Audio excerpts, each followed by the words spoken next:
હાલો મિત્રો, જે આપણી હરદાસભાઈ પિંડારિયા યુટ્યુબ ચેનલ દ્વારા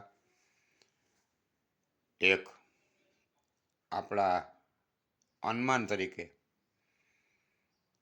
કે આમાં આવું બની શકે, જે ભાઈઓ આપણા યુવાન મિત્રો ભણેલા છે, 1 થી 10, 12, 2-3 વર્ષ કોલેજના કરેલ, કોલેજ પૂરી કરી લીધેલ, કોલેજ પાસ, એવા મિત્રો એને આગળ ભણવાની તૈયારી ન હોય, પછી એના પાસે ભણવાના પૈસા ન હોય, એટલે ત્યાં એને ભણવું બંધ કરી દેવું પડતું હોય છે. એની મજબૂરી હોય છે.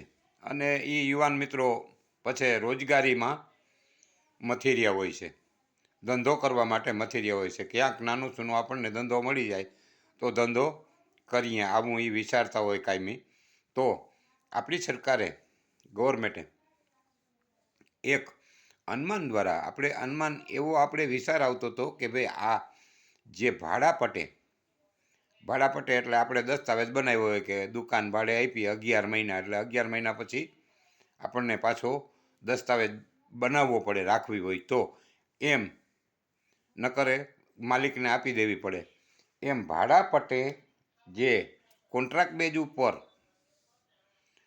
આ બધા આપણા યુવાન મિત્રો કોન્ટ્રાક્ટ બેઝ ઉપર ધંધે લાગ્યા છે.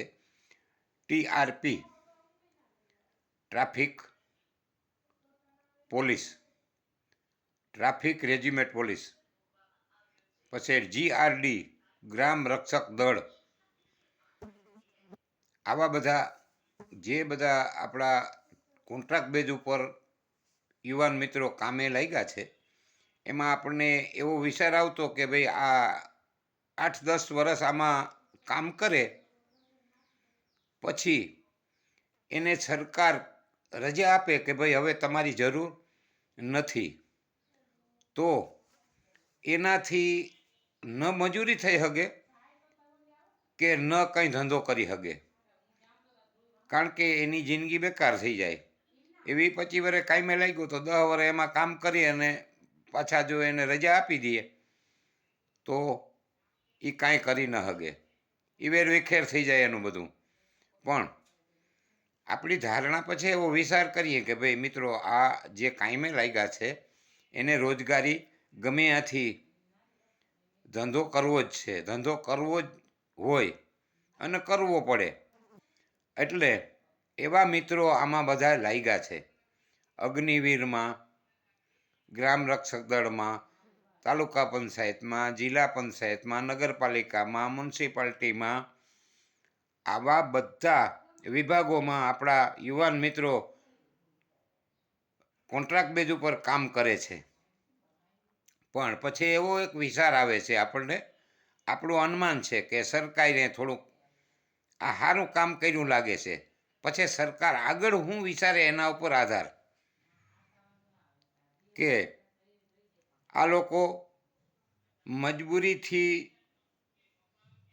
કારણ કે ભણી આગળ ન શકે, પૈસા નથી, ભણવું બંધ થઈ રહે એટલે ગમે ત્યાં ધંધો કરવો પડે. એટલે ધંધો કેવા માણસો આવે, આ સરકારનો કદાચ આવો વિચાર હોય કે જેને ધંધો જ કરવો છે ને રોજગારી મેળવવી છે, એ માણસો આમાં આવીએ કોન્ટ્રાક્ટ બેઝ ઉપર. કાયદેસર પરીક્ષા લ્યો તો ગોલમાલ ગોટાળા બહુ થાય. પૈસાવાળાના દીકરા પૈસા ભરીને, પૈસા આપીને, ખાઈક્યું દઈને અને એમાં બેસી જાય અને કાયમી થઈ જાય. પણ જેને ધંધો અને રોજગારી જોઈએ જ છે એ મિત્રો આમાં આવવાના છે.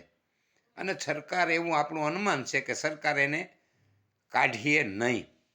જો સરકાર ન કાઢે એને તો એની જિંદગી સુધરી જાય. અને એ નાનામાં નાના માણસો જેને ધંધો કરવો છે, રોજગારી જોઈએ છે, એ રોજગારી જેને જોઈએ છે એવા જ મિત્રો આમાં આવ્યા છે. એટલે સરકારને આવો વિચાર હોઈ શકે.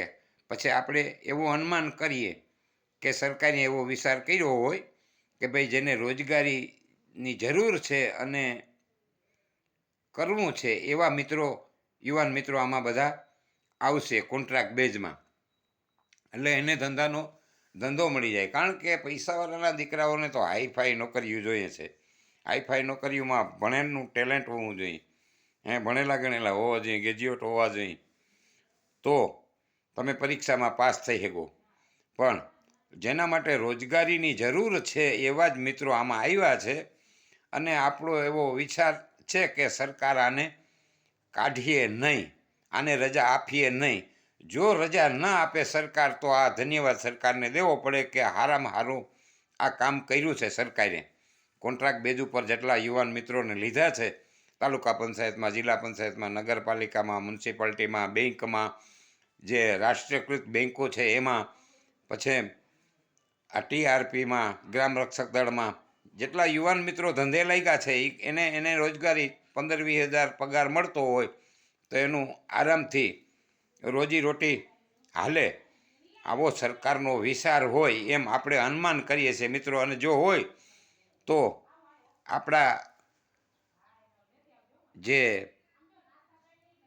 નરેન્દ્રભાઈ મોદી છે, અમિતભાઈ શાહ છે, વિદેશ મંત્રી જયશંકર, ડૉક્ટર છે, પછી આવા જે આપણા ટેલેન્ટ માથા છે, સલાહકાર અજીત ડોભાલ છે, આવા બધા એને કંઈક વિષયનું હોય, આવો કંઈક વિચાર રહીએ કે ભાઈ જેને રોજગારની જરૂર છે અને રોજગાર કરવી જ છે એવા મિત્રો આમાં આવશે. અને એવા જ મિત્રો આવ્યા છે એમાં. કારણ કે એને રોજીરોટી મળી રહે અને ધંધોય મળી રહે, એને આગળ ભણવાની ત્રેવડ નથી અને પૈસા નથી, તો એનું બે હાલે. એટલા માટે આ કામ જો સરકાર એને રજા ન આપે તો સારામાં સારું કામ કર્યું છે એવો આપણો અનુમાન છે.